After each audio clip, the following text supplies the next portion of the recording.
Motherfuckers, it is time for your Raw review. And I'm pleased to say that this show was a little bit better than the past couple of weeks. A little bit of an improvement, not much. You still had some shit, some garbage that made me sick. There's plenty of that still. Way too much on the show, but there was some positivity on the show. Positivity! You know, I felt like there was some things on this show that were worth getting excited about.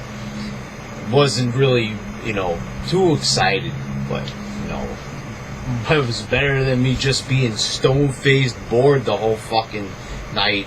Bored out of my mind, fucking falling asleep. I watched online last week and I had to keep replaying the videos on YouTube, because I kept falling asleep during them. I was so fucking bored.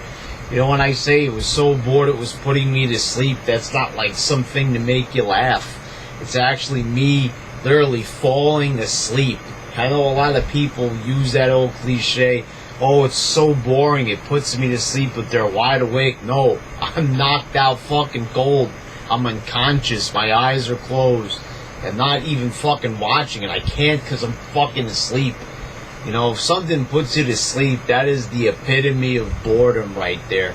If something is that boring that it could put you to sleep. But this week, I was dozing a little bit during some segments, but, gotta understand, have a full day of work, come home and have to watch 3 hours of fucking wrestling. Thank God it's a little bit less now because I work on Monday nights, watch it online, and I actually prefer to watch it online, It's too much sitting there the whole fucking time with all the commercials, and it adds up to 3 hours, and then plus, much like tonight, it went way past the 3 hour mark. We started off with Brock and Heyman cutting a promo in the middle of the ring. Seth Rollins are going to have a contract signing. I'm getting a little bit tired of this whole Heyman coming out, cutting a promo shtick. Like I said, it's always the same fucking shtick over and over. Back in the day, they used to come out with new and unique ways to try to promote a match, whether it was through comedy or some type of segment with something original happening, some way to create build-up. These basic promos in this day and age in 2015, they're not good enough, really. And they've talked about this on the Stone Cold podcast. Heyman says, he likes a business approach. You have to sell a wrestler in a match like it's a product. But in a way, sort of, I see where he's coming from, but I disagree. I mean, the way how he's selling Brock, he seems almost synthetic, almost like he's not real. He is selling him like he's a product, selling him like he's dishwashing detergent or some fucking shit like that. Repeating the same thing in his accolades over and over and finding new ways to describe Brock Lesnar. It's getting pretty old, and it's like beating an old horse to death. Trying to say that, Brock Lesnar has walked in to a match as a challenger, and most of the time he's come out as champion.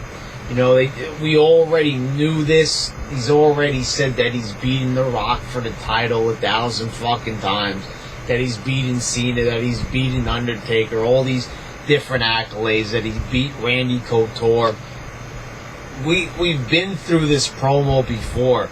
But you see what I mean? It's like Heyman is twisting it around a bit, trying to make it sound like it's a new promo. And kudos to Heyman for trying to, work with the material he's allowed to deliver. See, that's the thing. This promo would be a lot better if there wasn't such tight constraints on the promo.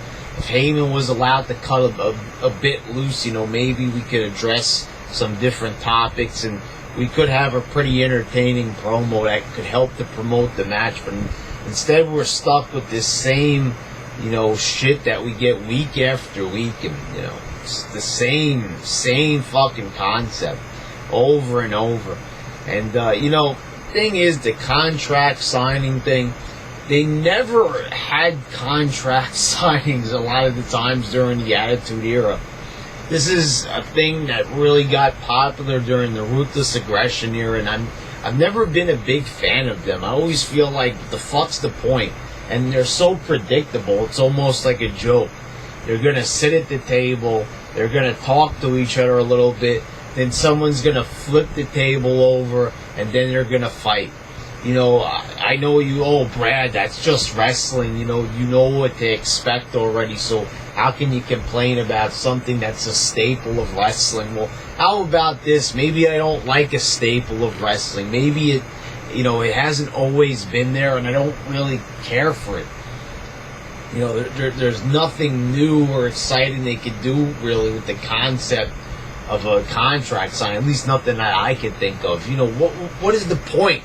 The same fucking thing has to happen every single contract signing. If it's getting too predictable, don't do it, or at least don't do it for a while. But we have one every other month pretty much to promote every match.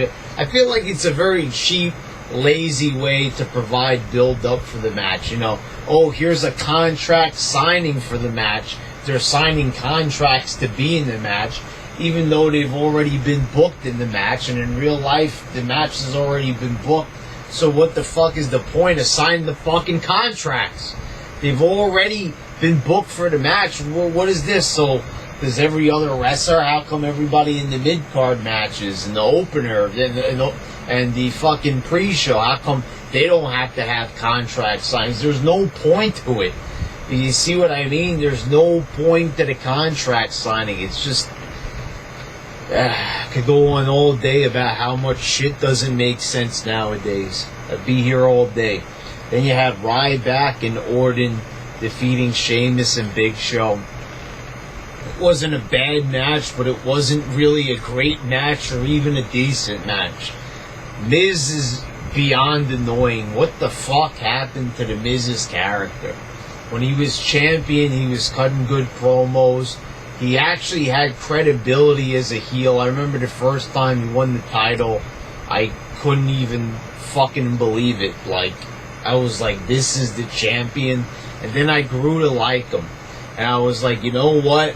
Miz is somebody that I never liked. And I was like, now I like him. I think that he's actually a pretty good character that carries some weight in this company. And he's finally something. Now he's nothing. He's a piece of shit is what he is. Just wasting time. And this new thing of him being on commentary, getting on the mic, making lame, shitty, retarded-ass comments during the match, making it just unbearable. Miz's voice has reached I've never noticed how annoying his voice was before. When he first came in the company, in 2005, he was pretty fucking annoying. We've all seen him forgetting the number to the Divas Search thing. They've replayed that 1,000 times. He's pretty much that same character he came into the WWE as. The same annoying motherfucker that he's always been. He had a brief period where he was kind of cool. Now he's not anymore. And why go backwards with his character? Why make him this cool, cocky heel, then just degrade him back into what he used to be? That makes no fucking sense. They like to say the WWE is ever evolving, right? It's ever evolving. Everybody is always, their character grows, they grow with the company. Never does anybody revert back to the way they were. That's not a very flattering character. He came in as this just stupid guy that didn't know how to cut a promo. He looked like a fucking goof. He looked like a tard, basically. And now he's back to that retarded looking goof. Look at the outfit they have him come out looking as. How is anybody supposed to get into a character when he's dressed like that? I'm just confused. The fuck is the point of the Miz anymore? It's just he's a joke. And this match, is this going to be a great match? No, it's not. You got Big Show, Ryback, and Miz. This is a recipe for fucking disaster. Big Show, slow, boring, should be retired. Ryback, yes, he is trying to improve slightly, but, that's like trying to make a fucking turd improve. You're standing there in the bathroom, you just take a big-ass shit, and you're yelling at your turds, stop smelling, stop, smelling like shit, and all of a sudden the turds stop smelling like shit. Okay, well, that's an improvement, but they're still fucking turds. See what I mean? It's the same thing with Ryback. He sucks. He's not good just because he does a splash off the top rope, just because he's trying a little bit more to work matches faster and try to, add to the agility. But still, it's not enough. It really isn't. He's not going to be a fucking, Stone Cold or Rock. He's already failed. They tried to put him in the main events. It did not work out. Now they're trying to get away with him being some big mid-card star. And it's the same fucking shitty-ass Ryback. That's all it is. Same Ryback. Does a splash off the top rope. I don't really understand why everybody now is suddenly a big Ryback supporter. I mean, nothing has really fucking changed with Ryback.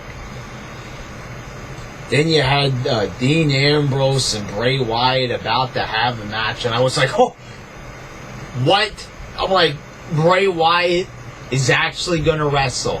This is it. I've been complaining, maybe McMahon and Triple H and Stephanie have been watching these videos, Bray Wyatt, a great wrestler, great character, can't understand what the fuck his promos are about, but that's besides the fucking point. But, Wyatt, he's finally going to wrestle. It's going to happen. He's going to wrestle. I mean, this has been long awaited. I mean, come on. We've been waiting ages for Wyatt to wrestle again. He didn't wrestle at Money in the Bank. He didn't wrestle at Elimination Chamber. But this is it. Bray Wyatt is finally going to fucking wrestle. He hasn't wrestled on a fucking pay-per-view in 2 months.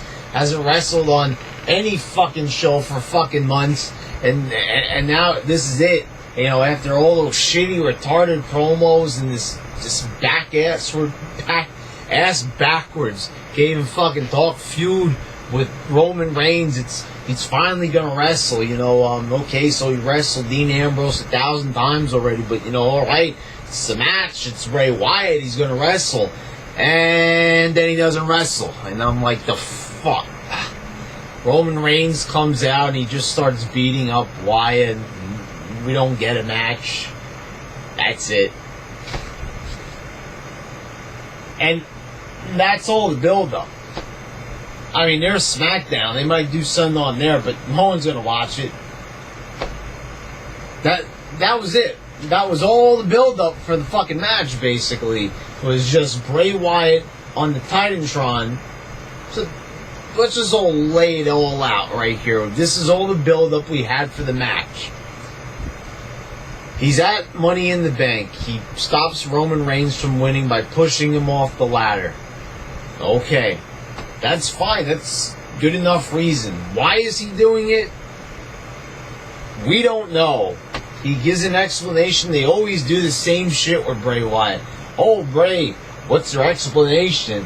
The fucking volcanoes in Hawaii are erupting at an irregular rate or some shit like that. I don't know. That's pretty much, that makes more sense than the explanations he gives during the promos. Then he's stalking Roman Reigns' kids like a rapist, or, I'm like, okay, we really need to go that far, yeah, I know it harkens back. Some people are saying this on YouTube. I even saw Wrestling Jesus talk about this. It harkens back to when people used to mess with each other's families. We haven't seen this since CM Punk and Randy Orton. That was probably the last time anybody messed with another family member. And I could appreciate that concept. But the way they're going about it is CM Punk was actually harassing Randy Orton's wife. Wasn't really his wife, I later found out. But thing is, it's like Roman Reigns' daughter wasn't even in those little Titantron videos with with Bray Wyatt was pretending to have a tea party with her. So what the fuck is the point of it? It's not shocking if, he's pretending to be with her. So this is like an Atari 2600 game. I'm supposed to use my imagination. This is supposed to represent the daughter, but she's not there. An empty chair. Okay, so they do this a couple more times. Bray Wyatt sends out a fake decoy. Roman Reigns beats up that guy, then runs to the back 3-4 times throughout the feud. Then finally we have Bray Wyatt deciding that he's gonna wrestle one night out of fucking 3 months, and then he just gets beat up just like that. And that's how we're headed into the match. It's a fucking mess. If it sounds like a mess the way I'm explaining it, that's the way how it happened, basically. He kept appearing on the Titantron, mocking Roman Reigns, saying, he's gonna, mess with his daughter and, all this stuff, and anybody but you, Roman, and what does that even mean? I know it's supposed to be that he's talking in riddles, but, here's the thing. So, in Batman, you got the Riddler. He talks in riddles. But then they unscramble the riddle and they find out what he meant by it. We never, ever, ever learn what the fuck Bray Wyatt's talking about in the riddles that he speaks in. So, if he's just going to talk in a riddle and they're not going to bother to explain it, then what the fuck is the point? So, if Bray Wyatt is writing this promo, how are we supposed to know what he's thinking? This is poetry. It's open to interpretation. This is fucking wrestling. Just fucking cut a promo that makes sense, for God's sakes. This is, most wrestling fans, I'm sorry to say this, they're not rocket scientists. They don't have the mind of a lawyer or a doctor, they don't have this deep analytical brain, It's all been said about wrestling fans, right? We're fucking retards, basically. So if that is the case, then give us a promo that's simple, that's fun, that's entertaining. Don't give us this mishmash of fucking nonsense that doesn't even make sense. When I'm watching wrestling, I don't want to analyze it and, try to figure out what it's all about, Leave that up to more complicated things in life.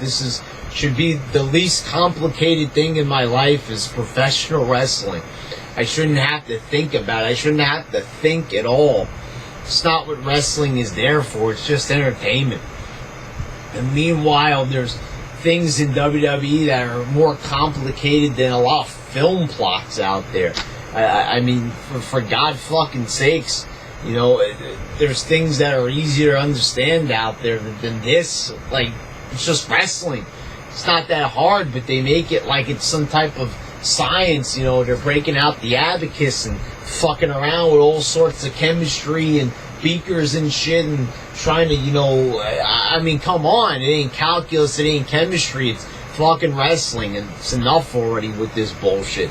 Just have Bray Wyatt wrestle, have him cut a promo that could be a little bit scary, but it doesn't have to be a whole fucking project, my God. Then you had an awesome segment. It's about fucking time on this show. The Divas. Yes, I said it. This was probably the best Divas segment I've seen in God knows how fucking long on Raw. It's been ages, maybe a decade. This is probably the best thing I've seen from the Divas since the Trish Stratus Lita main event. That was all the way in 2004 or 2003, I believe. Whatever the fuck it was, this was probably the best moment since that. So, Nikki Bella and Alicia Fox, they're all in the ring, and Stephanie comes out and says that, it's time that this shit ends already. This fucking garbage, not so many words, of course, but, this garbage shit fucking division gets a fucking makeover, basically, is what Stephanie was saying. Paige's quest to, get people, to help her out. Finally, there is something that is developed in this fucking storyline. Once again, it was almost like somebody fucking heard my cries for help. After all these tormenting segments with Paige, where Paige was getting her ass kicked, getting booked in matches where she was fucking losing up and down. Finally, they brought out Becky Lynch, Charlotte, and Sasha fucking Banks. Thank the motherfucking Lord. Those were great picks to bring in the 3 best divas. The last fucking special event that they had for NXT. You had Sasha Banks and Becky Lynch tearing the fucking house down. What an amazing fucking match that was. Now we're gonna have... We better have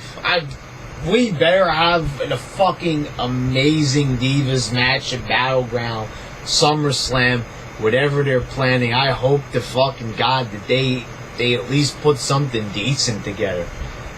Now you've got a lot of talent to work with. Paige is talented, but she hasn't been given the medium to really display that talent. Now you got 3 others, so you got 4 good divas, and you got a bunch of other shitty ones, really, but, you know, they could really work, you know. Like I said, there's people like Naomi that seem like they have a bit of talent. She botches a lot, but, you know, she is capable of doing some nice moves. You know, they could try to do something with this fucking division, and they better now. This is being heralded as the Divas reset, and I agree with that. You know, this is a big reset. They're redoing it, and the brawl that ensued during this segment was fucking awesome. You had all the NXT Divas with Paige all putting submission moves on all the other fucking shitty ass divas. It was fucking phenomenal. A great fucking segment. It got me pumped. I couldn't believe I was pumped up for a Divas segment. You know, the only time I felt pumped up for any type of Divas shit was for NXT. So now we finally got some good shit. And, you know, hopefully, I mean, you know, this is almost like kind of jinxing it by saying this with WWE. Hopefully they don't fuck it up. You know, it's like, oh, right, they probably will, but, you know, hopefully there's not as many fuck-ups. I mean, it's going to be kind of hard. They've got a lot of talent to work with here. Just don't do anything stupid or retarded. Don't bury anybody. It's not worth burying anybody for fucking Nikki Bella. Now, for God's sakes, put the belt on any of these 3 that just came in. Well, now Sasha's obviously going to have to drop the title in NXT if she's going to be here full time. So, anyway, was pretty fucking happy and satisfied by this segment. I can't remember the last time I said that with Raw with a match. You know, but I've said that before. But with a segment, it's been way too fucking long since I said anything positive about a segment where there wasn't an actual match involved. Then you had the Primetime Players and Mark Henry defeating the New Day. It was an alright match, but, you know, Mark Henry, the fuck is he doing on the roster? You know, this guy was in championship matches just like 2 years ago. Now he's just tagging with the Primetime Players as a fucking random tag partner. You know, randomly brought out for the Elimination Chamber. Randomly, you know, beaten by the Big Show in a match that lasted 2 minutes. You know, it's like a mockery of Mark Henry. This is just another example of another wrestler that should be fucking retired. Fucking tired. Big Show, Kane, Mark Henry, where the fuck does it end? These guys, they fucking walk around, you know, I don't want to be mean to anybody here, but then again, that's who I am here, you know. Fucking, these guys are fossils. They've been around since the Attitude Era, and, you know, some people like to hang on to them because they have memories of the Attitude Era. When I look at these guys, I have memories of what I didn't like about the Attitude Era. Okay, well, Kane was good and everything, but, come on already. Mark Henry, he was never good. Never was. Big Show, never was either. Get him the fuck out already. Kane was once good, but he's not anymore. Get rid of him. If he ain't good, what the fuck is the point of keeping him? He's not selling tickets. Nobody is stimulated by Kane promos or Mark Henry matches anymore. Get him the fuck out. Just save us the headache. Save us the boredom. If you want people to stay awake for your shows and keep tuning in, stop putting these fucking guys out there. It looks fucking pathetic. I was, like I said, watching these old Attitude Era Raws from 1998. There was times when JR would say on commentary, you're not going to have like any 45-year-olds trying to relive their glory days. And, well, what do we have here right now? It's so funny how you got so many contradictions now. Things that, and concepts they had back then, they completely ignored today. What the fuck happened to WWE? I say that to myself during every show. Then you had R-Truth or King Truth or the fuck ever his name is defeating King Barrett. And once again, here we go again. King Barrett, Bad News Barrett, Wade Barrett. This guy has gotten shitted on all the time. He's a guy with some talent. He's got a personality. The minute the guy started showing any personality, they took the gimmick away from him. Then they just made him plain and boring and just a victim, basically, getting his belt stolen. Then they turn him into a king, a gimmick that's been done 1,000 fucking times. They have him win a whole tournament to give him this shitty gimmick. And then he just loses like 10 times to R-Truth. A guy that was barely on TV, and he basically popped out of nowhere and just started beating Barrett up. Like, don't they want to protect anybody anymore? Back in the day, a popular wrestler that, that they had a lot of stock in, that they, were going to use him for the future, it was very rare that you saw him lose clean. Or, like lose in a fashion that made him look like a joke. And that's what they do constantly to Wade Barrett. So many name changes for this guy. So many gimmick and faction changes. The minute they found something that worked with him with Bad News Barrett, they took the gimmick away because people were cheering him. If there wasn't a dumber reason to do that, then I don't have any other fucking answers for you there. But they fucking ruined him, and he's continuously ruined every single fucking week out there. Then you had Rusev, Cesaro, and Owens in a triple threat match that blew my fucking mind. What an amazing match this was. I wasn't even expecting it. Like, they just booked the match out of nowhere, and it was fucking epic. It really was. Now, the finish kind of felt a little bit anticlimactic, like it just ended with the Rusev kick. That's a move that Rusev hasn't ever pinned anybody with. They're hitting all these other higher impact moves that look a lot stronger, and they did the whole thing again with all the kick outs, and they've been really like into this style as of late, WWE. They want these matches. This is the first match I saw that didn't involve Cena where there was at least like fucking 20 or 30 near fall kickouts. But I'm not complaining. This was a great fucking matchup.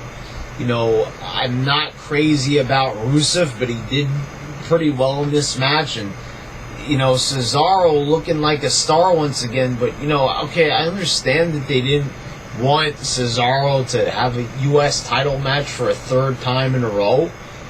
But the thing is, they keep on saying, oh, Cesaro's stepping it up. He's going to be a major player.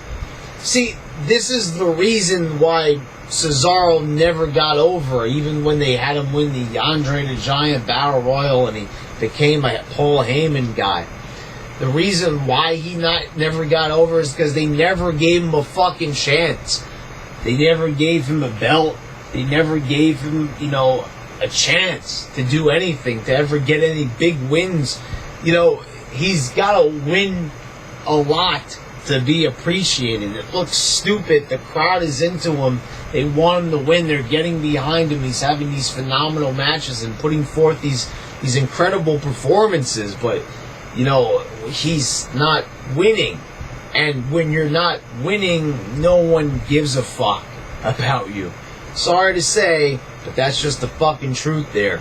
You just have to fucking put him in a match, have him win it, and then that's going to give him some credibility. Like I said, it's not rocket science. It's just wrestling. You have to understand that. When someone wins a match, they look good. When they lose a match, they look bad. See, that's how it is, Remember that when you used to lose, you feel bad about it. You win, you feel great. So apply that concept to the fucking matches. And that's how you're going to get people over, by having them win. If they constantly lose, they're going to look like losers. If they constantly win, they're going to look like winners. You see the shit you do with Cena?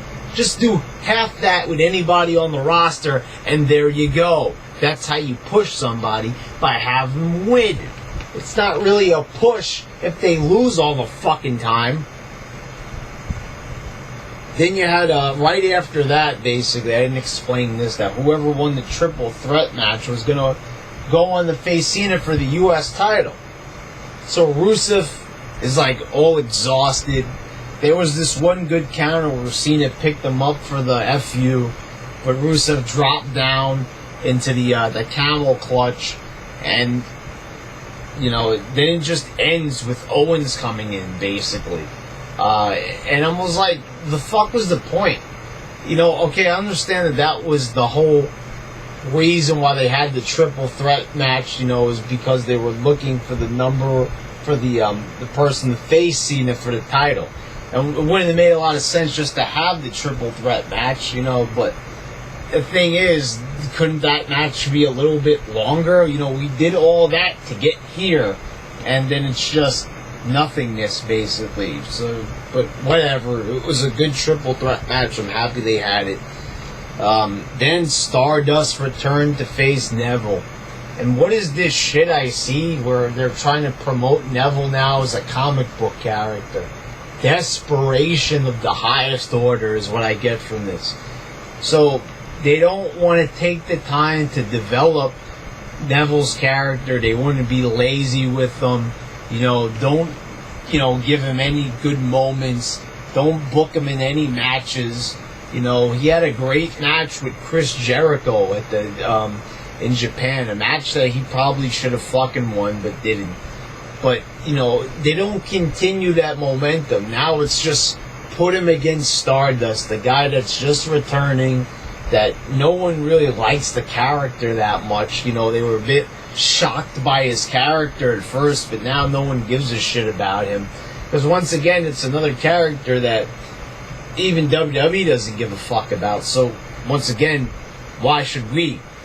So, they're doing this whole comic book thing where it's, all illustrated, the side-by-side graphic, him versus Stardust. So, they're trying to give him a bit of character. Oh, he's like a real-life superhero.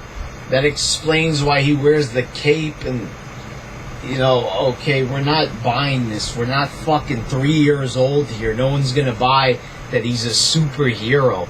I mean, that's just fucking lazy. He's not even doing anything okay, so this is... Okay, just to give you an example, the Hurricane. They wanted a superhero character, so they had him act like a superhero. He was over the top and it worked. Now it's like, oh, he's a superhero. Look, we drew him as a cartoon, so he's a superhero. No, it's not working. That's not how you do it. You can't just all of a sudden be like, oh, look, he's a superhero. No, it's not how you introduce a character. If you want to make him a superhero, I don't know why you'd want to do that. Just because he does high-flying moves, okay? They said we're not 3 fucking years old with another superhero character. That was a reason why the Hurricane was a comedy character because it was goofy that he was, a wrestler pretending to be a superhero. He's delusional. So, you carry that concept over to Neville, and it's not going to help him ascend to the top. Neville's a guy who's got a lot of potential, a lot of fucking talent, but this is not the right way to go about promoting a guy so talented that could possibly make you a lot of money. Then it was time for and I should tell you the results. Stardust wins. Okay, so he just, rolls up Neville, and that's it. Okay, so yeah, there's your big superhero there losing in a shitty fucking match.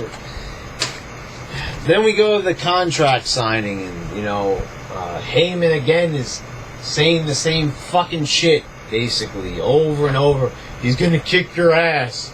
You're nothing, Rollins. Over and over again, the same fucking shit.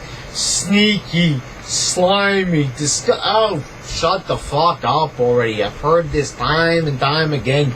The same fucking promo about it. Yes, we get it. He's a cowardly heel. He's sneaky. He's sliming. We get it, Okay, he's been a disappointing champion. We all know this. The contract signing, though, was actually pretty cool. He threw the table right in his fucking face. Then he takes Kane.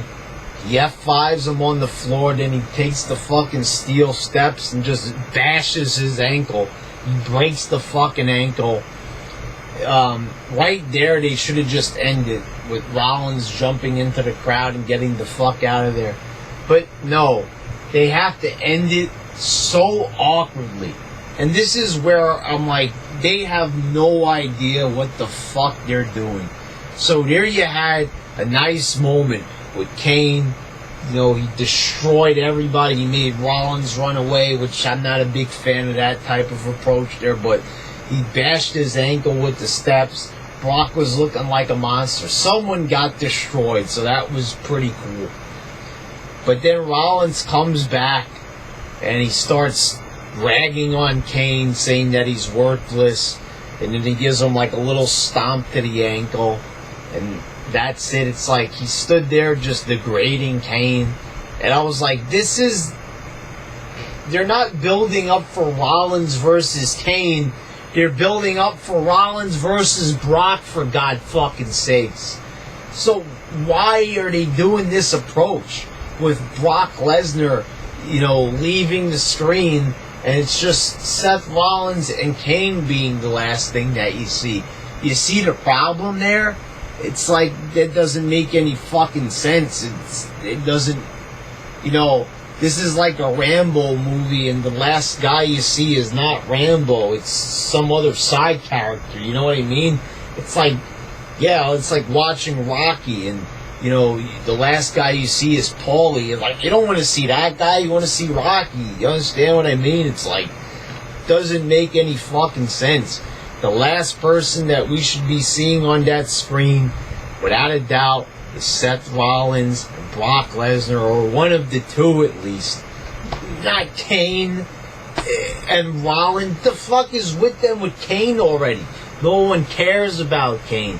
Getting fucking sick and tired of it already with them, constantly just shoving Kane into our faces every single week.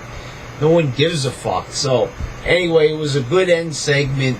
The Divas segment was awesome. The triple threat match was awesome. So, overall, it was a pretty good show, and I enjoyed myself for the most part.